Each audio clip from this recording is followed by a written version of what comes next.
ಒಂದು ಫಿಲಮ್ ಐತೆ ಕ್ರಿಸ್ಟೋಫರ್ಸ್ ಅಂತ ಹೇಳ್ಬಿಟ್ಟು ಅವ್ರು ಡೈರೆಕ್ಟರ್ ಇದಾರೆ, ದೊಡ್ಡ ಡೈರೆಕ್ಟರ್ ಒಂದು ಫಿಲಮ್ ಮಾಡಿದ್ದಾರೆ. ಆ ಫಿಲಮ್ ಅಲ್ಲಿ ಏನ್ ಕಾನ್ಸೆಪ್ಟ್ ತೋರಿಸಿದಾರೆ ಅಂದ್ರೆ ಆಫ್ಟರ್ 50 years ಇಲ್ಲ 30 ವರ್ಷ 30-40 ವರ್ಷ ಮುಂದೆ ಏನಾಗುತ್ತೆ ಅಂದ್ರೆ ಈ ಭೂಮಿಯಲ್ಲಿ ಅನ್ನದ ಕೊರತೆ ಹುಟ್ಟುತ್ತೆ. ಸತ್ಯ, 100ಕ್ಕೆ 100 ಭಾಗನೂ ಸತ್ಯ. ಸರಿನಾ? ಈ ಭೂಮಿಯಲ್ಲಿ ಅನ್ನದ ಕೊರತೆ ಹುಟ್ಟಿದಾಗ ಆ ಮನುಷ್ಯ ಏನ್ ಮಾಡ್ತಾನೆ ಅಂತಂದ್ರೆ ಜನಸಂಖ್ಯೆನ ಕಡಿಮೆ ಮಾಡೋ ಪ್ಲಾನ್ ಮಾಡ್ತಾನೆ. ಅಧಿಕಾರಿಗಳು ಸಾಮಾನ್ಯ ರೈತರಲ್ಲ, ಅಧಿಕಾರದಲ್ಲಿ ಇರ್ತಾರಲ್ಲ, ಅವ್ರು ಏನ್ ಮಾಡ್ತಾರೆ, ಮನುಷ್ಯನ ಜನಸಂಖ್ಯೆ ಕಡಿಮೆ ಮಾಡಿದ್ರೆ ಅಲ್ಲಿ ಫುಡ್ ಹೆಂಗ ಮೇಂಟೈನ್ ಮಾಡ್ಬೋದು, ಮನುಷ್ಯ ಜನಸಂಖ್ಯೆ ಜಾಸ್ತಿ ಆಯ್ತು ಅಂದ್ರೆ ಫುಡ್ ಮೇಂಟೈನ್ ಮಾಡೋಕ್ಕಾಗಲ್ಲ ಅಂತೇಳಿ ಜನಸಂಖ್ಯೆ ಕಡಿಮೆ ಮಾಡಕ್ಕೆ ಏನೇನೋ ಪ್ಲಾನ್ ಮಾಡ್ತಿರ್ತಾರೆ ಒಂದ್ ಕಡೆ ಅಧಿಕಾರ ವರ್ಗ. ಇನ್ನೊಂದ್ ಕಡೆ ಏನ್ ಪ್ಲಾನ್ ಮಾಡ್ತಾರೆ, ಈ ಮನುಷ್ಯನ ಉಳಿಸ್ಕೊಬೇಕು, ಆಹಾರನ ಉಳಿಸ್ಕೊಬೇಕು, ಹೆಂಗ್ ಮಾಡೋದು ಅಂತ ಯೋಚನೆ ಮಾಡ್ತಾ ಇರ್ತಾರೆ. ಫುಡ್ಡಿಂದ ಕೊರತೆಯಾಗಿ ಬೇಡ, ಡೆಡ್ ಎಂಡ್ ಅನ್ನೋ ಲೆಕ್ಕಾಚಾರ ತಗೊಂಡೋಗ್ತದೆ. ಬೇರೆ ಗ್ರಹಕ್ಕೆ ಹೋಗಿ ಸೇಫ್ ಆಗ್ಬಿಡೋಣ ಅನ್ನೋ ಲೆಕ್ಕಾಚಾರ ಗ್ರಹಗಳನ್ನ ಹುಡುಕಾಡ್ತಿರ್ತಾರೆ. ಭೂಮಿಯಲ್ಲಿ ಸೇಫ್ಟಿ ಇಲ್ಲ, ಬೇರೆ ಗ್ರಹಕ್ಕೆ ಹೋಗೋಣ ಅಂತ ಹೇಳಿ ದೊಡ್ಡ ಮನುಷ್ಯರು ಬೇರೆ ದೇಶಕ್ಕೂ ಬೇರೆ ಗ್ರಹಕ್ಕೆ ಹೋಗಿ ಸೇಫ್ಟಿ ಆಗಿರೋಣ ಅಂತ ಹೇಳಿ ಗ್ರಹಗಳನ್ನ ಹುಡುಕಾಡ್ತಿರ್ತಾರೆ. ಅಂತ ಪರಿಸ್ಥಿತಿ ಬರುತ್ತೆ ಅಂತಾನೆ ಒಂದೊಂದು ಸಿನಿಮಾನೇ ಮಾಡಿದ್ದಾರೆ. ಖಂಡಿತ ಈ ಒಂದು ದೊಡ್ಡ ವಿಷಯ ನಮ್ಮ ಜನಕ್ಕೆ ಅರ್ಥ ಆಗ್ತದೆ, ನೋಡಿದ್ರು ಅರ್ಥ ಆಗಲ್ಲ. ನೋಡಕ್ಕೆ ನಮ್ಮ ಜನ ಕೆಲವು ಅವರು ಸಜ್ಜನ ಅಂತ ಒಬ್ರು ಇವರಿದ್ದಾರೆ, ಬರೀ ಬೆಳ್ತಣ್ಣಿನಲ್ಲಿ 10 ಸಾವಿರ ಪ್ರಾಡಕ್ಟ್ ಮಾಡಿದ್ದಾರೆ. ನಾನು ಮಾಡಿದ್ದೀನಿ, ಬೆಳ್ತಣ್ಣ ತೋರಿಸಲಿ ನಿಮಗೆ. ಪೌಡ್ರ್ ಮಾಡಿದ್ದೀನಿ ಎಂತ ಬೆಳತಣ್ಣಿದಂಗೆ ಪೌಡ್ರ್ ಮಾಡಿ ಜ್ಯೂಸು, ಆಮೇಲೆ ರಸಂ ಪೌಡ್ರ್ ಮಾಡ್ತೀನಿ. ಅದಕ್ಕೆ ಇದು ಅನ್ನಕ್ಕೆ ಹಾಕಿ ಊಟ ಮಾಡಂಗೆ ಅದು ಗೊತ್ತೇ ಆಗಲ್ಲ ನಿಮಗೆ. ಅಷ್ಟು ಚೆನ್ನಾಗಿರುತ್ತೆ ರಸಂ ಪೌಡ್ರ್. ಸೂಪರ್. ಅಂದ್ರೆ ನೀವೇ ಅದನ್ನ ಮಾಡ್ಕೊಂಡು ಅದ್ರ ಪ್ರೋಟೀನ್ ಇರ್ತಲ್ಲ, ಒಳ್ಳೆ ಚೆನ್ನಾಗಿರುತ್ತೆ. ಅದು ದೇಹಕ್ಕೆ ಒಳ್ಳೇದ್ ಕಂಡ್ರಿ ಬೆಳ್ತಣ್ಣು. ಈಗ ಅದಕ್ಕೆ ಏನ್ ಹೇಳಿದ್ರೆ ಗೊತ್ತಾ, ಕಪಿತ್ತ ಜಂಬೂಫಲ ಸಾರ ಭಕ್ಷಿತಂ ಉಮಾಸುತಂ ಶೋಕ ವಿನಾಶ ಕಾರಣಂ ನಮಾಮಿ ವಿಘ್ನೇಶ್ವರ ಪಾದ ಪಂಕಜಂ ಅಂತ. ಹಂಗಂದ್ರೆ ಏನ್ ಗೊತ್ತಾ, ಕಪಿತ್ತ ಜಂಬೂಫಲ ಸಾರ ಭಕ್ಷಿತಂ ಆನೆ ಇದೆಯಲ್ಲ, ಬೆಳ್ತಣ್ಣ ಹಂಗೆ ಅಗಿಯಲ್ಲ, ಅದು ಹಿಂಗೆ ಒಟ್ಟೊಳಗೆ ನುಂಗ್ಬಿಡುತ್ತೆ. ಕಪಿತ್ತ ಜಂಬೂಫಲ, ದ್ರಾಕ್ಷಿ, ನೇರಳೆಹಣ್ಣು ಅವೆಲ್ಲ ಹಿಂಗ್ ನುಂಗುತ್ತೆ. ನುಂಗಿದಾಗ ಅದು ಅಗಿಯಲ್ಲ. ಆವಾಗ ಅದು ಹಂಗೆ ಕೆಳಗೆ ಬಂದು ಬೀಳುತ್ತಲ್ಲ, ಅವಾಗ ಹೊಡೆದ್ ನೋಡ್ರಿ ಬುಲ್ಡ್ ಆಗಿರ್ತದೆ. ನಿಜನಾ? ಸತ್ಯ, 100ಕ್ಕೆ 100% ಸತ್ಯ. 100ಕ್ಕೆ 100% ಒಳಗಡೆ ಅದು ಸಾರ ಭಕ್ಷಿತಂ. ಕಪಿತ್ತ ಜಂಬೂಫಲ ಸಾರ ಭಕ್ಷಿತಂ. ಸಾರ ಮಾತ್ರ ಕುಡಿದಿರುತ್ತಂತೆ. ಅದಕ್ಕೆ ಎಂತ ಪವರ್ ಇದೆ ನೋಡ್ರಿ. ಭಗವಂತ ಎಂತೆಂತ ನೇಮ ಮಾಡಿದನ್ರಿ. ಅಬ್ಬಾಬಾ, ಮೈ ನೆನೆಸ್ಕೊಂಡ್ರೆ ರೋಮಾಂಚ ಆಗಂತದ. ಏನೋ ಅಲ್ವಾ? ನೀವ್ ಬೇಕು ಅಂದ್ರೆ ಪರೀಕ್ಷೆ ಮಾಡಿ ನೋಡ್ರಿ. ಬೆಳ್ತಣ್ಣ ಬಿದ್ದಾಗ ಬುಲ್ಡ್ ಆಗಿರ್ತದೋ, ರಸ ಮಾತ್ರ ಹೇಳ್ಕೊಂಡಿರುತ್ತಂತೆ. ಅದಕ್ಕೇನ್ ಪವರ್ ಕೊಟ್ಟದಾನೆ ಭಗವಂತ. ಅಲ್ವೇ ಚೆನ್ನಾಗಿ ಯಾವ ವಿಷಯಕ್ಕೆ ಬಂದ್ರು ಈ ನೇಚರಲ್ ನಮ್ಮ ಪ್ರಕೃತಿ ಸಿಗೋಂಥದ್ದು. ಇನ್ನೇನೇ ಮಾಡಿಫೈ ಮಾಡಿದ್ರು ಇಲ್ಲ, ಸಾಧ್ಯನೇ ಇಲ್ಲ. ಕ್ಯಾಲ್ಸಿಯಂ ಅಲ್ಲೇ ಕಮ್ಮಿ ಆಗಲ್ಲ. ರಾಗಿ ಉಣ್ಣು ಕ್ಯಾಲ್ಸಿಯಂ ಬರುತ್ತೆ, ಸುಣ್ಣ ಉಪಯೋಗಿಸು ಕ್ಯಾಲ್ಸಿಯಂ ಆಗುತ್ತೆ ಬಾಡಿನಲ್ಲಿ. ನಮಗೆ ಅದನ್ನ ಪ್ರಮಾಣ ತಗೋಣಂತ ಐಡಿಯಾ ಗೊತ್ತಿಲ್ವೇ? ನಾವು ಪೂರ್ವಜರು ಸಾಯಂಕಾಲ ಉಂಡಾದ್ಮೇಲೆ ಎಲೆ ಅಡಿಕೆ ಹಾಕ್ಕೊಂಡು ಅವ್ರಿಗೆಲ್ಲ ಅವ್ರ ಪದ್ಧತಿ ಇರ್ತದು. ಅವ್ರ ಪದ್ಧತಿಗಳೇ ಬೇರೆ ಇದ್ದು. ಅವ್ನು ನೆನೆಸ್ಕೊಂಡ್ರೆ ಭಾಳ ದೊಡ್ಡ ವಿಚಾರಗಳು. ಅಂದ್ರೆ ಈಗ ಸುಮ್ನೆ ಅಪ್ಡೇಟ್ ಅಂತ ಹೇಳ್ಬಿಟ್ಟು ಎಲ್ಲ ಅಧ್ವಾನ ಆಗ್ತೈತೆ ಬಿಟ್ರೆ ಇದೊಂದು ವಿಚಾರ ಖುಷಿ ಅಂತಲ್ಲ. ಯಾವ ವಿಷಯಕ್ಕೆ ಬಂದ್ರು ಹೌದು, ಅಭಿವೃದ್ಧಿಯನ್ನ ಹೆಸರು ಅವನತಿ ಆಗ್ತೈತೆ. ಆಮೇಲೆ ಏನಾಗುತ್ತೆ ಅಂದ್ರೆ ಎಲ್ಲ ಕಲುಷಿತವಾಗ್ತೈತೆ. ಅವರೆಲ್ಲ ಕಲುಷಿತವಾಗಿ ಹೋಗ್ತೈತೆ. ಬರೀ ಕೃಷಿ ಅಂತಲ್ಲ, ಪ್ರತಿಯೊಂದು ವಿಚಾರದಲ್ಲೂ ಪೂರ್ವಜರು ಎಲ್ಲ ಮಾಡಿದ್ದಾರೆ. ನಾವು ಅರ್ಥ ಮಾಡ್ಕೊಂಡು ನಾವು ಜರ್ನಿ ಬಿಟ್ಟಿದೀವಿ. ನಾವೇ ಮಾಡಿದ್ವಿ, ಬೇರೆ ದಾರಿಗೆ ಹೋಗ್ತಿದ್ವಿ.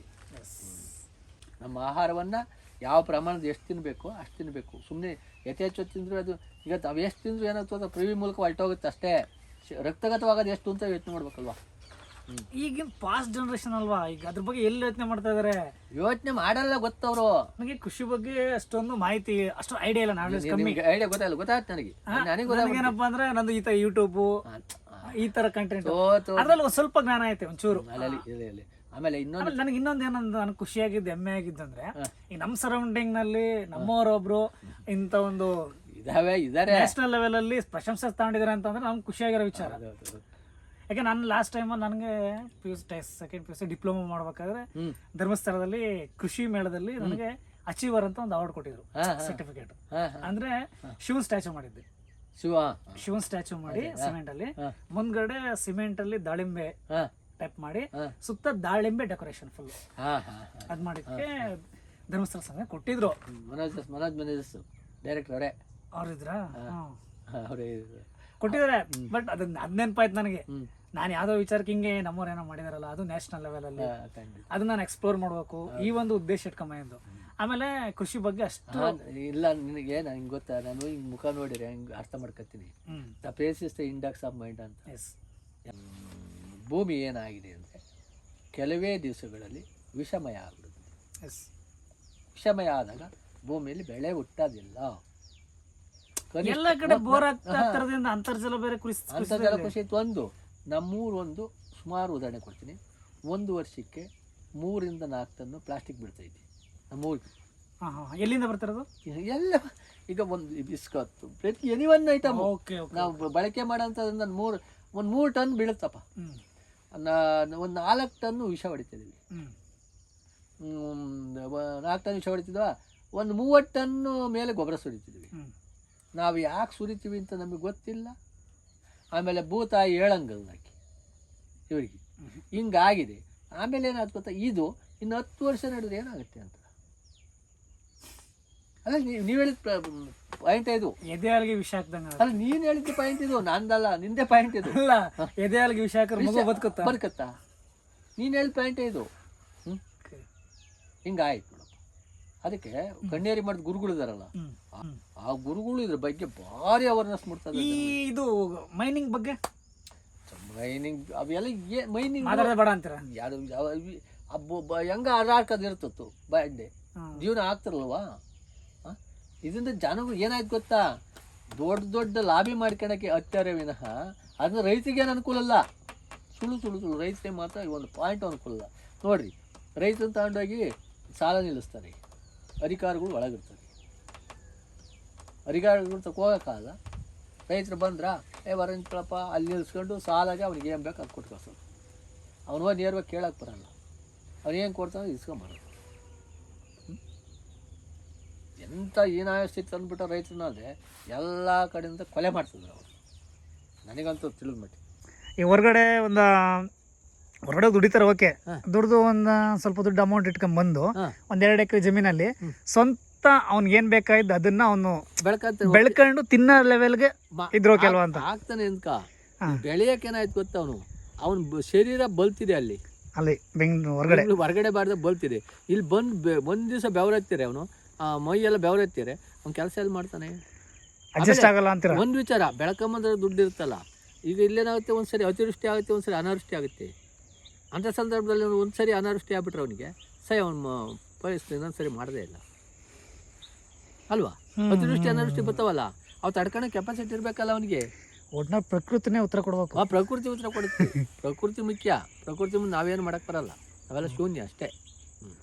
ಓಕೆ, ತುಂಬ ಧನ್ಯವಾದಗಳು. ನಮಗೂ ಧನ್ಯವಾದಗಳು. ತುಂಬ ಚೆನ್ನಾಗಿ ಮಾತಾಡಿದ್ರಿ. ನಾನು ತಿಳಿದು ಮಾತಾಡಿದ್ದೀನಿ ಸರ್, ನಾನೇ ಭಾರಿ ಮಹಾಜ್ಞಾನಿ ಅಲ್ಲ. ಓಕೆ, ಇದು ಏನು ಬ್ರಾಂಚ್ ಅಲ್ವಾ? ರೈತ ಕಂಪನಿ. ರೈತ ಕಂಪನಿ, ಸಿರಿ ರೈತ ಉತ್ಪಾದಕ ಕಂಪನಿ, ಚಿಕ್ಕನಾಯಕನಹಳ್ಳಿ. ಚಿಕ್ಕನಾಯಕನಹಳ್ಳಿ ಸಿರಿ ರೈತ ಉತ್ಪಾದಕ ಕಂಪನಿ.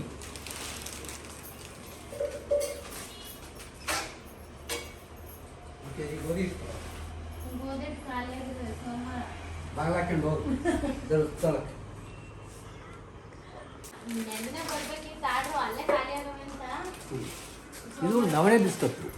ನವಣೆ ಹಾಕಿದ್ದು ಇದು ಒಂದು ಬಿಸ್ಕತ್ತನ್ನ ಟೇಸ್ಟ್ ಮಾಡಿ ಮಗುವಿಗೆ ಭಾಳ ಒಳ್ಳೆಯ ಆರೋಗ್ಯಯುಕ್ತವಾದ ಬಿಸ್ಕತ್ತುಗಳು. ಯಾಕೆಂದರೆ ಇದನ್ನು ಮೈದಾ ಸ್ವಲ್ಪ ಮಟ್ಟಿಗೆ ಆ್ಯಡ್ ಮಾಡಿದ್ದಾರೆ, ಆದ್ರೆ ಮೈದಾ ಹೆಚ್ಚಿಗೆ ಆ್ಯಡ್ ಮಾಡಿಲ್ಲ. ಈ ಬಿಸ್ಕತ್ತು ಸಿರಿಧಾನ್ಯದ ಬಿಸ್ಕತ್ತು. ಎಲ್ಲ ಐಟಮು ಸಿರಿಧಾನ್ಯದ. ಪ್ರತಿಯೊಂದು ಬಿಸ್ಕತ್ತು ಮಿಲೆಟ್ಟು ಏನಿದ್ದಾವೆ ಎಲ್ಲ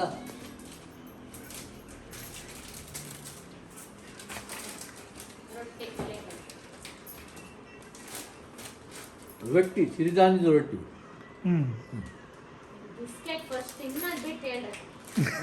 ತಿಂತಲೇ ಇರ್ಬೇಕು. ಹಂಗೆ ಇರಲಿ, ನ್ಯಾಚುರಲ್ ಅದು ಟೇಸ್ಟ್ ಮಾಡೋ ಅಂತೀರಾ? ಟೇಸ್ಟ್ ಮಾಡಿದ ಈ ಬಿಸ್ಕತ್ ಮಗುಗೆ ಒಂದೇ ಸಲ ತಿನ್ಸ್ರಿ, ರುಚಿ ಬಂತು ಅಂದರೆ ಮತ್ತೆ ಬೇರೆ ಬಿಸ್ಕತ್ ತಿನ್ನಲ್ಲ ಅಲ್ವಾ? ಗುಣ ಅದು.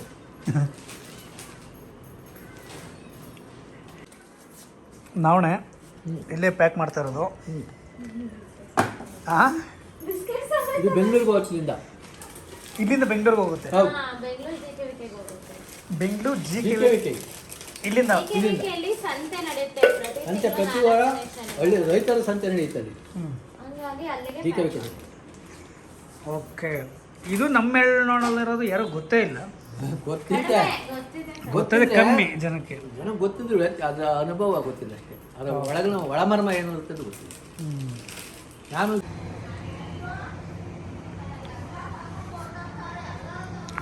ನಮ್ಮ ಒಂದು ಹಾರ್ವೆಸ್ಟರ್ ಮಿಷಿನನ್ನು ನಮ್ಮ ಧರ್ಮಸ್ಥಳ ಯೋಜನೆಯವರು ನೀವು ತಗೊಳ್ಳಿ ನೀವು ಅಂತ ಹೇಳಿ ನಮಗೆ ಸಬ್ಸಿಡಿ ಬಂತು.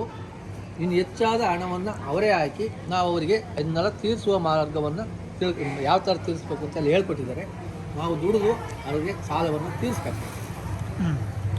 ಅಲ್ಲ, ಇದು ಬಾಡಿಗೆ ಕೊಡ್ತಾರೆ ಏನು ಕತೆ ಇದೆ? ಬಾಡಿಗೆಗೆ. ಹೌದು, ರೈತರಿಗೆ ಬಾಡಿಗೆ. ರೈತಿಗೆ ಬಾಡಿಗೆ. ಎಳ್ನೋಡಲ್ಲಿ ಮಾತ್ರ ಸಿಗೋದು, ಇನ್ನು ಬೇರೆ ಕಡೆ ಇಲ್ಲ, ಬೇರೆ ಕಡೆ ತಮಿಳುನಾಡಿಂದ ಬರ್ತಾ ಅವ ಲೆಕ್ಕಲ್ಲ. ಸ್ಥಳೀಕರಿಗೆ ಅನುಕೂಲ ಆಗ್ಬೇಕಲ್ಲ.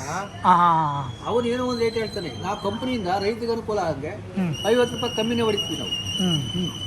100 ರೂಪಾಯಿ ಕಮ್ಮಿ ಬಂದರೆ ಗಂಟೆ 100 ರೂಪಾಯಿ 3 ಗಂಟೆ ಹೊಡೆದ್ರೆ ನಾವು 300 ರೂಪಾಯಿ ದುಡ್ಡು ಇರ್ತಾಳೆ ಅವರಿಗೆ. ಏನು ಬೇಕಾದ್ರೆ ಕಟಾವು ಮಾಡುತ್ತೆ. ಏನು ಕಟಾವು ಮಾಡುತ್ತೆ? ಹೆಸರು ಕಾಳು, ತೊಟ್ಟನಿ ಕಾಳು, ಆಮೇಲೆ ಸಾಮೆ, ಆರ್ಕ, ನವಣೆ ಎಲ್ಲವನ್ನೂ ಇದರಲ್ಲಿ ಕಟಿಂಗ್ ಮಾಡ್ಬೋದು. Okay okay. ತುಂಬ ವಿಷಯಗಳು ಎಕ್ಸ್ಪ್ಲೋರ್ ಆಯಿತು. ತುಂಬ ಖುಷಿ ಆಯಿತು. ಇದು ಇನ್ನೂ ಭಾಳ ಭಾಳ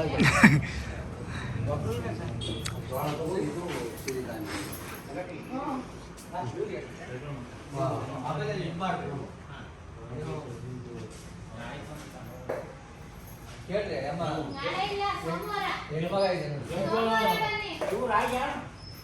ಅಲ್ಲ ಇವೆಲ್ಲ ಅಕ್ಕಿಗಳನ್ನ